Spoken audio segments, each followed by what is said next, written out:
So that's what that's all about. It's about gaining control of your mind, putting things back in the proper perspective, and then saying, I really do want to be here.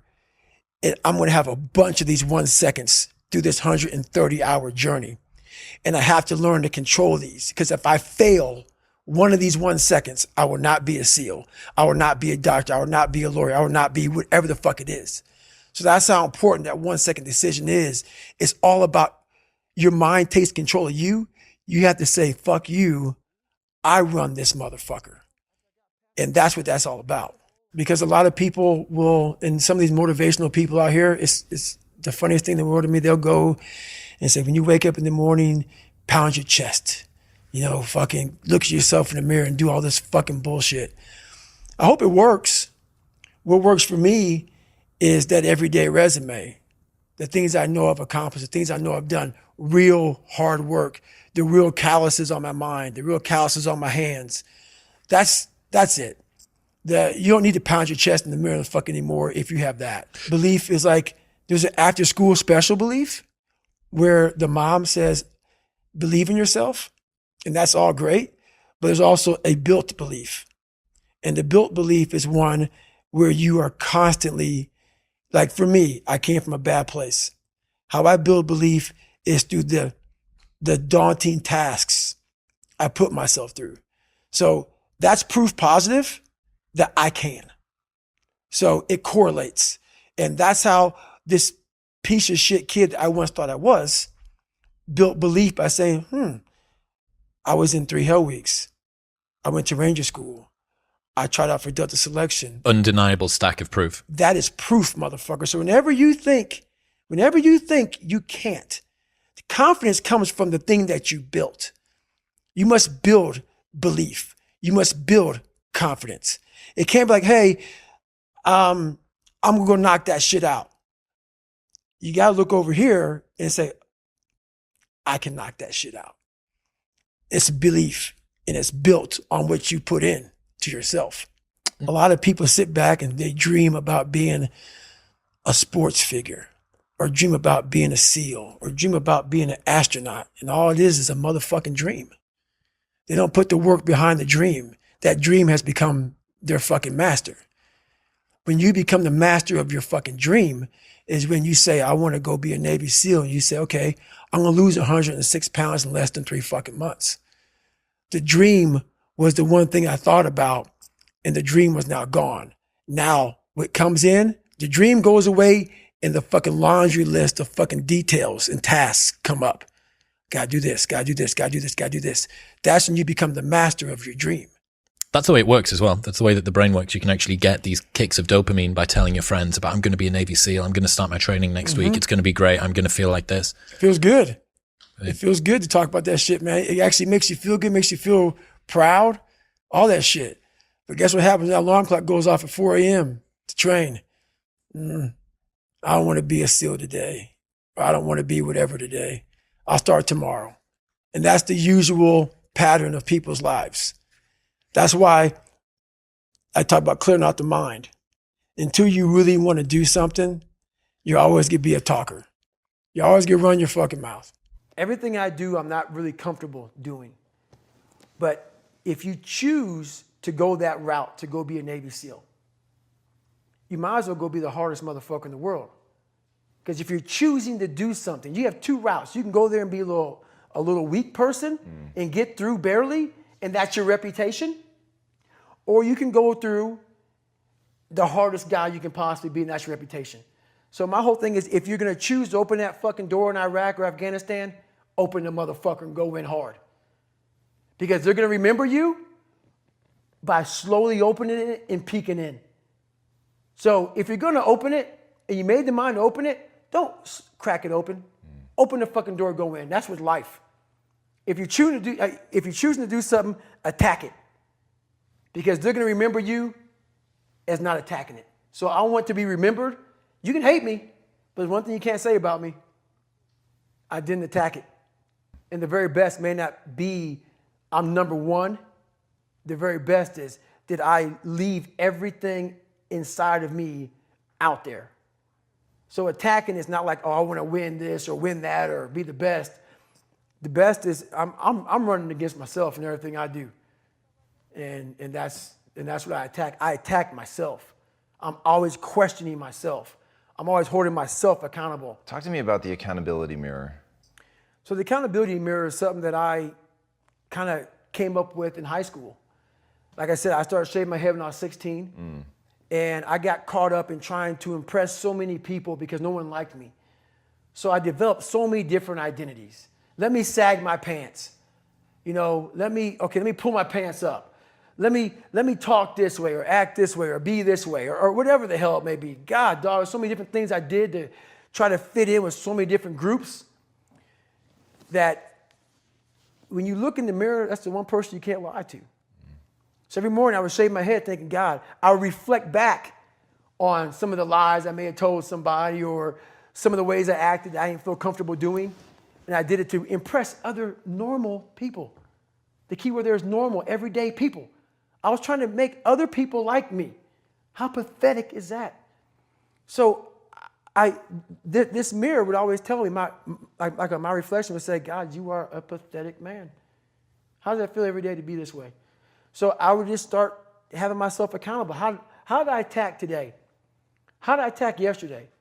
And if I didn't do something I was proud of, I would write down a sticky note and I would fix it. It was a lunch table.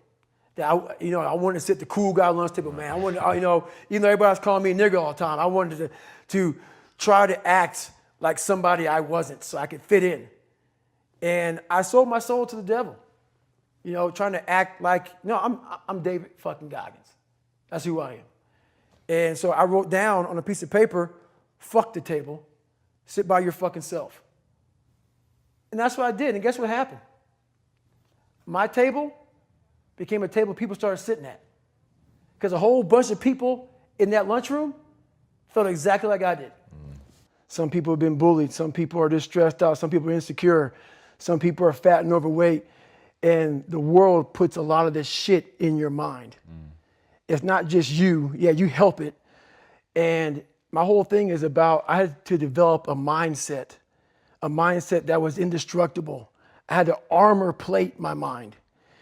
And it's about what you're saying to yourself, but it also comes with work. So whenever I was getting beat down, physically, mentally, spiritually, whatever I was going through, just saying, I would put, you can't hurt me. Can't hurt me just became a message. I would say to myself, I believe that most human beings are only living at about 40% of their capability. So the mind has a governor, like a car. If you're driving a car and the car has a governor on it, the car may say 130 miles an hour, but the governor's set for 91. Once that governor sets in, you get to 91, that car starts doing this. The car wants to go. The car wants to go, but that fucking factory said, we're not going past 91. We have a factory, a nice governor in our brain, and it's a survival mechanism. It protects us from pain and suffering. The second we feel that shit, our mind says, oh no, this isn't fun. We should back off. We should sit down, find something more comfortable. And there's something about the mind. The mind has the tactical advantage over you at all times. At all times of your life, the mind has a tactical advantage over you. Why is that? It knows what you're afraid of. It knows your insecurities. It knows your deep, dark lies. And it starts to push you away from that shit. It pushes you in a direction that is comfortable. The mind controls everything. So what I realized was that when I was growing up and I was 300 pounds and I got all fat and I got all insecure, I realized that my mind kept taking me in this direction. When things got uncomfortable for me, when I was facing my insecurities, I was facing my fears, my mind said, oh no, we have the tactical advantage. We need to separate you from this feeling over here. Life's all about feelings. We want the happy feeling. We don't want that feeling of this sucks. Why am I here? And you don't have any, so you can't answer those questions, so you leave. I started realizing that if in that moment you can answer those fucked up questions and you are now in charge of your brain versus your brain ruling you, that's where all that stuff comes from. So the 40% rule is all of that. You get to 40%, your brain says, we're done. Let's roll, man. This is starting to get painful. This is uncomfortable. So you sit down. You have to figure out ways, and everybody's different. That's how the book kind of talks about, like we all have these things about, 5 steps to this and 4 steps to this.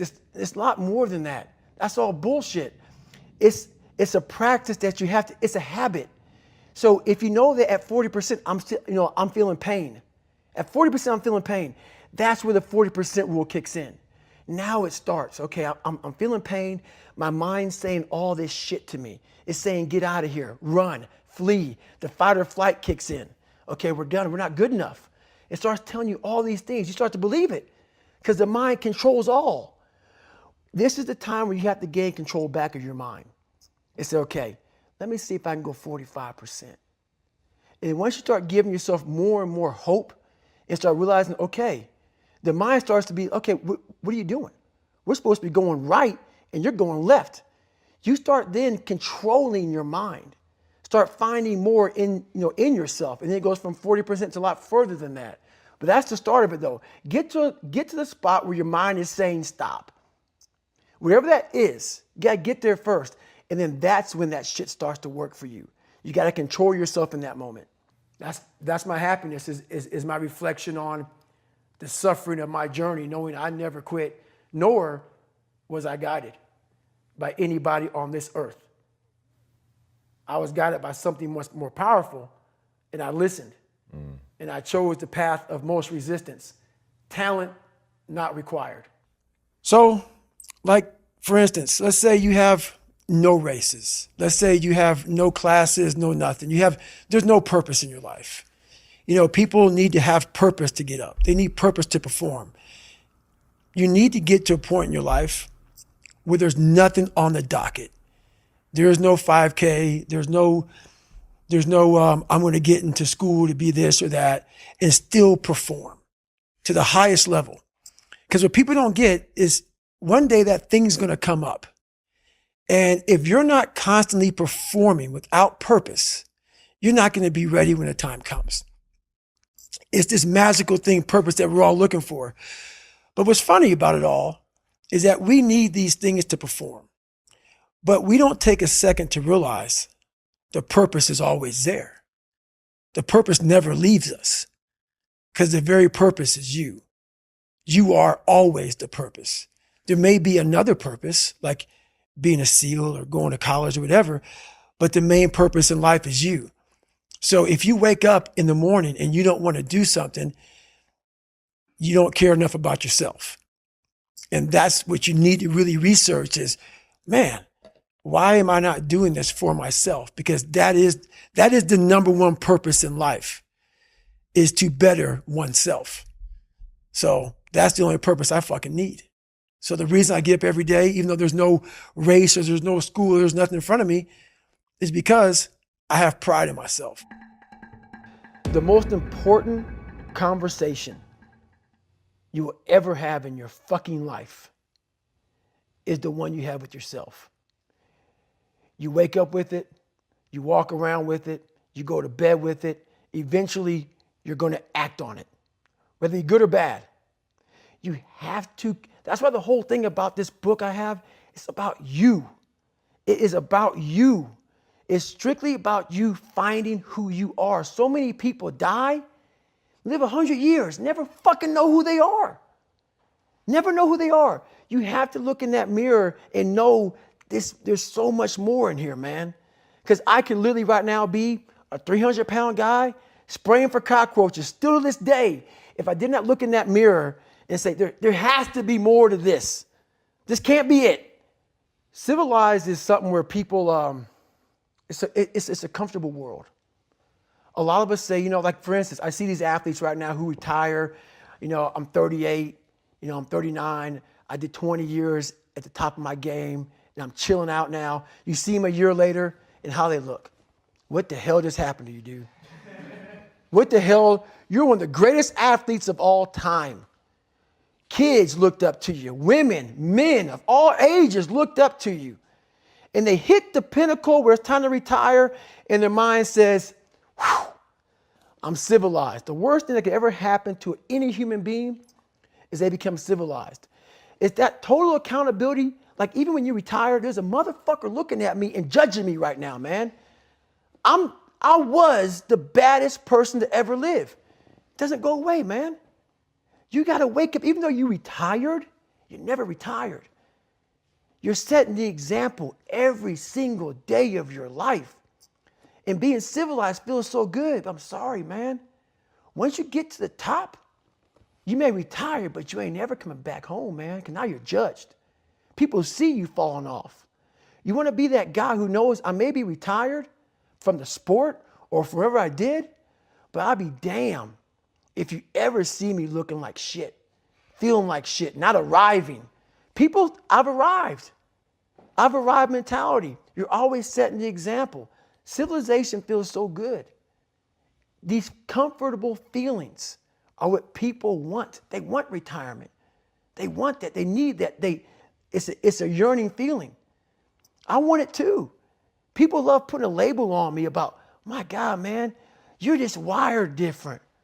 I'm not fucking wired different, dude. I'm thinking right now, after I got past my stuttering thing, now I'm on a roll, I'm good now. You know what I'm thinking about right now? I gotta fucking wake up tomorrow and do the same shit again. I gotta leave this fucking interview and go stretch out for 2.5 hours. I hate that shit.